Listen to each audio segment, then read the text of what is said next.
Monday, April 22nd, 2012, and this is Day 9 Daily number 450. That's a nice, round, beautiful number.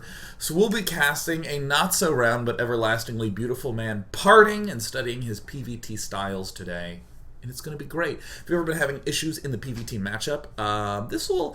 I don't want to say give you a solution, because StarCraft 2 isn't that easy. If it were, then it would just basically be tic-tac-toe. However, this will certainly help.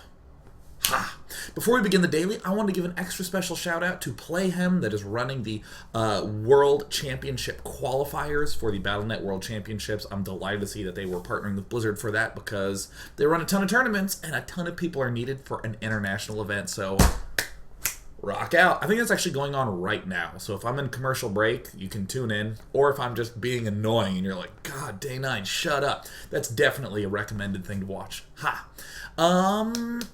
Yes, that's the more important thing. Europe Week begins tomorrow. Hello, European. Europe Week begins tomorrow with Fun Day Monday, bright and early at 10 a.m. Pacific, 7 p.m. CEST, CET. I don't know what it means, but it's one of those. 7 p.m. all over Europe, 6 p.m. if you are in London. I'll be doing Fun Day Monday, Tuesday, Wednesday, Thursday, and the following Sunday will all be at Europe time, so I know many of you have been anxious to not stay up till 4 in the morning, and there you go. That is what we're going to be doing starting next week. I don't think there's anything else to announce other than to congratulate Epic Systems for winning the After Hours Gaming League Season 2. Those VODs will be up within 24 hours, as will the League of Legends finals played between EA and Amazon. I'm going to start the daily. I don't think there's anything noteworthy to say. I'd ask you for Fun Day Monday submissions, but I already have them all, so no worries there. Let me go ahead and get an extremely basic game to look at. Yes, excellent. And as it loads up, cool. And as I turn the sound on. Now, let's talk a little bit about blanking out on air. What the hell was I going to say? Oh my god. Holy crap, there we go. The PvT matchup has had a pretty interesting evolution over time, especially with the sort of adjustments to how the Immortals work, the warp gate timings, and this and that have been patched throughout history. But I guess the way that I would say that it's kind of settled out is that players tend to play kind of robo-based. I would say 70-80% of players have this robo-based style of play where they're getting the Immortals and then the Colossus, and having the Colossus be the core part of their army mixture. I think everyone is aware that the Templar is a great unit, that the helicopter outside my house, that's its usual time to stop by the house, is right during the daily, that it's very loud.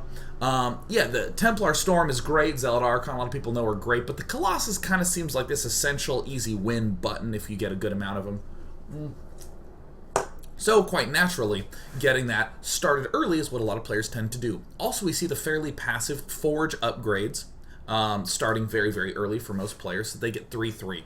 In other words, the way that Protosses are generally playing the matchup is to go for the super late game. If I start my upgrades early, start my Colossus early, I will be unstoppable at the 15-minute mark. Rock's Kiss's Titan does this quite a bit. There was another player, I think it was MVP Tails I was watching do this style as well. So that's kind of where we're at with a lot of players. But then Parting comes along and has this unique, largely gateway-focused mixture. Sure, he has that Colossus Immortal-based play in his arsenal, but that's not really his big core focus. And this is what we're going to be exploring today. This big gateway-focused opening and some of the core ideas. And to help us out, we are going to do a notepad document. The core idea that I'm starting with, you see all this blank space here that I haven't filled in with anything? Yeah, this stuff, yeah. We don't even worry about that yet. The core idea is hit them hard between 8 and 9 minutes with gateway units. This is the basic statement. This is assuming our opponent is going to be early expanding. So what we're going to do in part 1 is we're going to look at the simple example of it, a simple time when Parting wouldn't do this.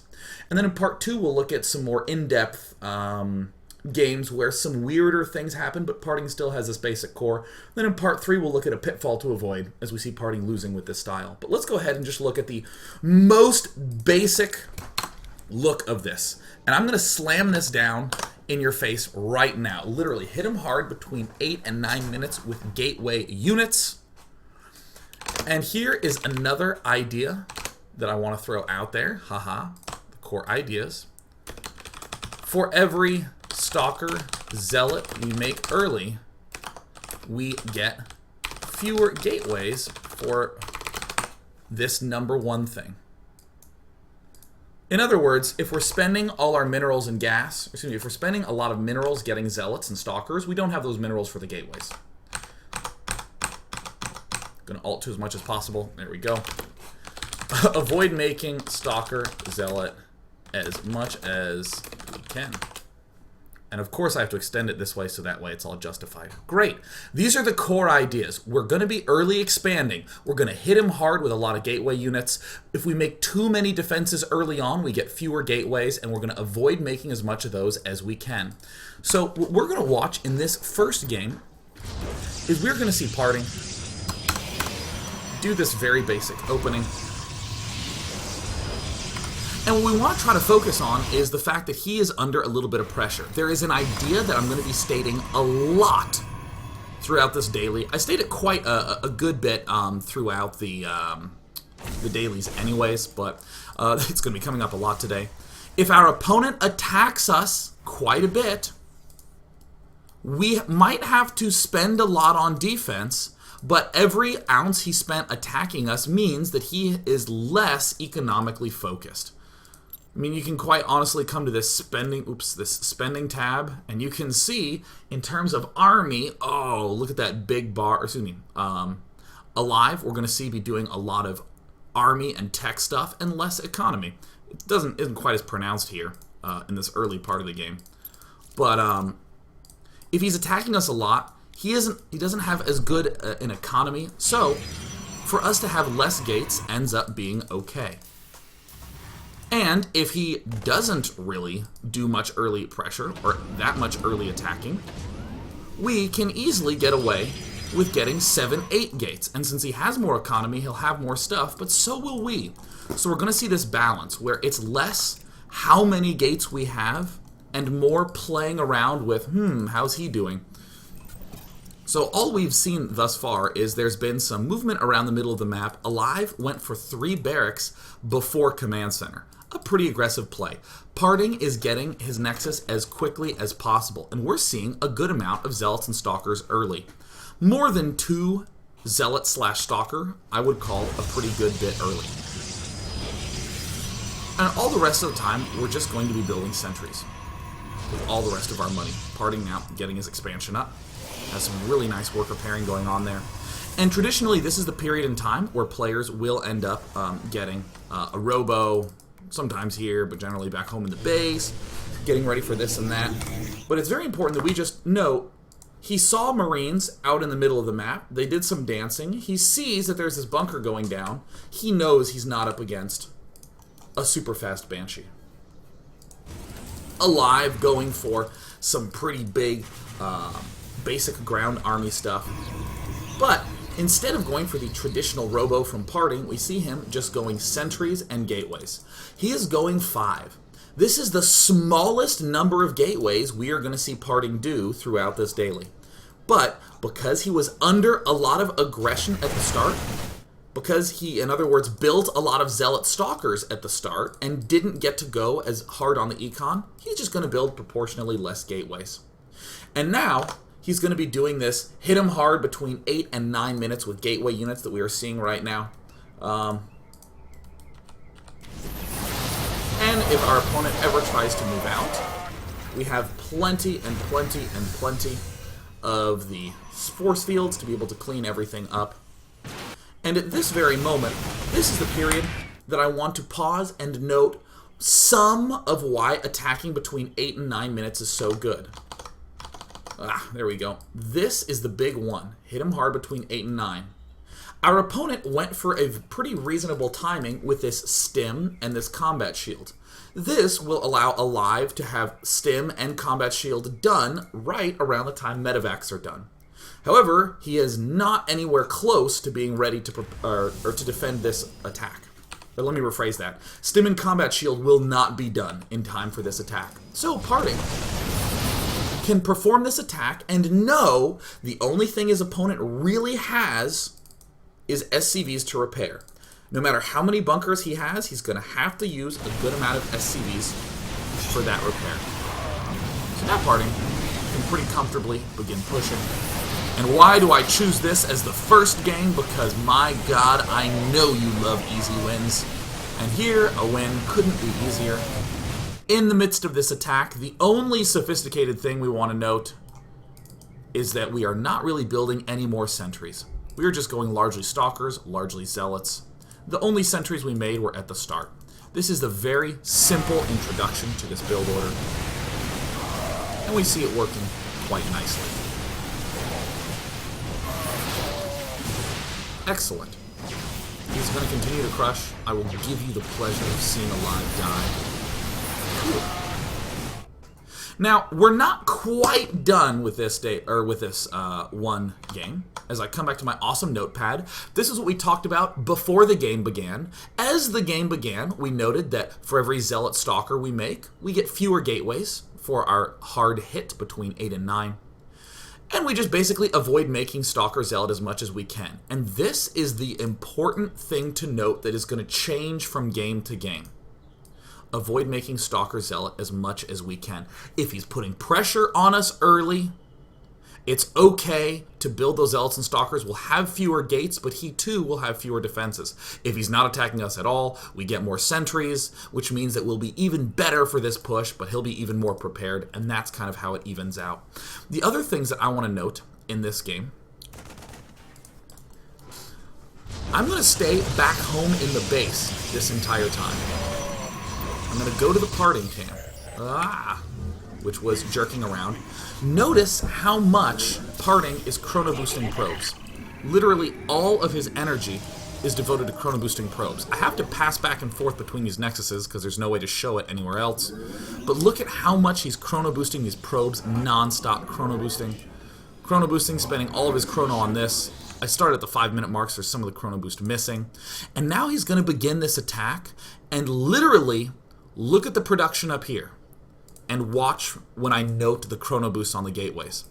There's going to be almost no probe production now, and we already do have a good amount of probes. There's going to be almost no probe production and almost no chrono boosting on the nexuses now that the attack begins. This comes up time and time again. In other words, Parting is being super one-dimensional. I'm going to go absolute balls out with this attack and chrono boost hard and focus on the gateways, or I'm going to go balls out with the probe production. So we see, look at this. No probes. No probes. Still no probes. Still no probes. We're making a pylon because pylons are great. No probes. Doing no probes. Doing another warping round. I'm not seeing any probes. Oh, here we go. Building a pair. We sneak in pairs of probes here and there. Chrono boost still high for any sort of emergency. Yep, there we go. We're looking to be on the verge of winning. There's the easy. Still not building any probes. Have plenty of money to do so. But we're saving all that for the warping rounds. And there we go. So the fourth thing that I want to note is that from 0 to 8 min, do hardcore probe production. During attack, do very little probe production, and chrono them gates. Ladies and gentlemen, this is what we're going to be seeing again and again and again, so many times come up throughout this entire frickin' daily. These same ideas again and again and again across all the crazy styles that Parting does. We will see this crop up, which is why we had this nice 11-minute build to look at.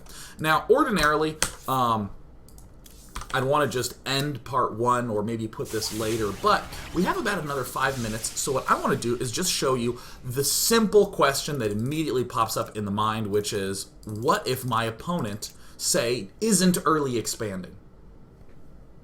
Everything I'm talking about today is sort of Parting's early expand style, and we're just going to show a simple instance of it, of him just dodging it. Now, where is that game against Rain? I had this gigantic replay pack. Parting versus Fnatic Rain.